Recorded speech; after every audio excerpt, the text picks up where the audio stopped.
Good morning mga guys, what's up? Ito na naman tayo mga guys. Vlog na naman tayo dito sa bahay. Tsaka pag-usapan natin ulit mga guys yung tungkol sa sinasabi nilang pag tinanggap natin si Kristo na Diyos ay wala na tayong problema. Kumbaga ligtas na tayo sa pagkapahamak sa kadagatagang apoy sa impyerno. Kumbaga ang kaligtasan pigs na. Ibig sabihin, kahit paanong gawin daw natin, ay wala nang problema kasi niligtas na tayo mula nung ipako siya sa cross. Pero, may pero yan mga guys. Para sa akin ha, mali yon mga ganong drive natin sa ating kapwa.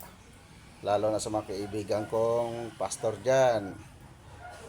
Ingat tayo sa pagbabahagi mga guys. Sapagkat, kumbaga, ang kaligtasan na yan, tama naman yun.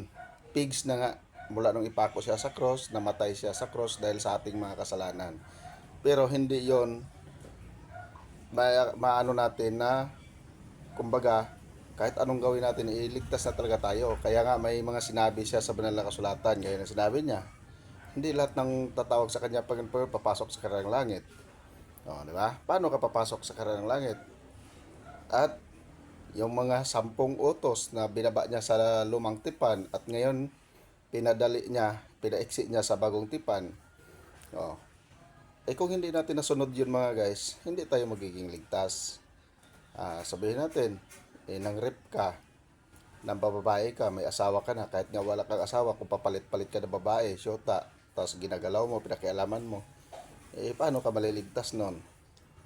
Kasi, naabuso mo yung mga kababaihan pagdating nun. Tapos, nagsisinungaling ka lagi sa iyong mga kaibigan o sa inyong mga member.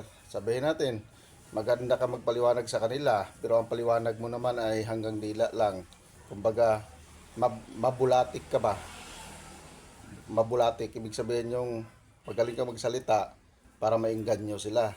Pero, ang consequence nun, ang kinalabasan nun ay, kumbaga, yung sinasabi ng iyong bibig ay hindi naman yon ang talagang tunay na layunin ng ating dakilang Panginoon.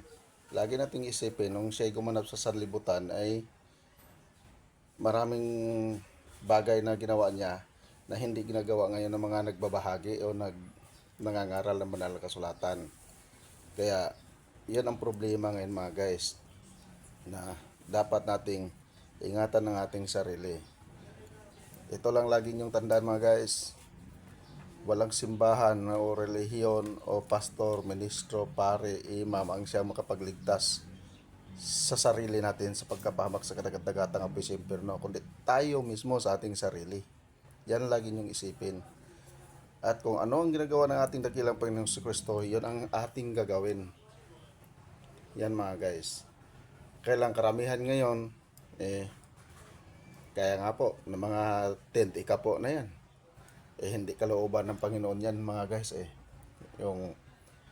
yung tentika po na yan.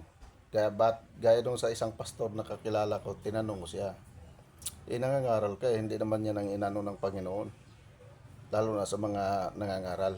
Sabi nila, doon daw kinukuha yung pambayad ng simbahan kasi inuupahan yung area, tapos tubig at saka kuryente. Pero ang katuwiran ko doon mga guys, nung ang Panginoong Kristo ang gumanap, wala siyang inutos na magtayo tayo ng mga simbahan.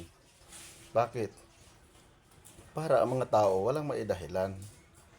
At hindi siya nga nagbibitbit ng Biblia sapagkat alam na ng Panginoon na darating ang araw na ang Biblia gagamitin ng maraming mga ngaral para sa sariling interes, para sa sarili ng kapakanan. Kasi ang Biblia ginagawang hanap buhay ng karamihan. Huwag magalit yung mga tinatamaan ha, pero pag magalit ka, full ka. Yan ang dyan. Kaya nga sinasabi ng Panginoon maraming aanihin ko, kunti lang mag-ani. Bakit siya nagsasabi ng ganon? Ang daming mga ani kung tutusin. Ang mga ani kasi sa spiritual mga guys, yun yung mga ngaral ng banal na salita. Yun yung mga, doon papasok yung mga pare, obispo na yan, mga ministro, mga pastor, at iba't iba pang mga namamahagi ng nagbabahagi ng banal na salita. Sila yung mga ani. Pero sa kadami-daming nangangaral, bakit sinasabi na kukunti lang ang mga ani? Yan ang mga guys, sapagkat maraming ngang nangangaral. Pero walang nangangaral na hindi nagkaka-interes sa pera. Alam nyo naman yan mga guys. Walang nangangaral na hindi nagkaka-interes sa pera. Marami yan. Marami sila. Halos lahat yan. Kaya nakakalungkot isipin na natalastas na ng Panginoon yan eh. Na marami daw aanihin. Sa daming tao sa buong sanlibutan eh. Kukunti lang mag-ani. Ibig sabihin kukunti lang yung mga nangangaral na gumanap ng tama. Batay doon sa ginampanan na ating dakilang tagapagligtas ang Panginoon sa Kristo.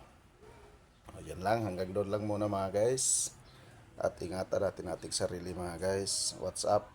Paki-share ang ating video mga guys. At abangan nyo pa ang iba pang pagbabahagi natin tungkol sa kaligtasan natin. Kasi maraming mga ngaral nga naman talaga na iginigit nila yung mga gito-gito ganon. Subalit, may lilinawin natin mga guys. Kaya abang-abang tayo. What's up? Like, follow and share sa ating video mga guys.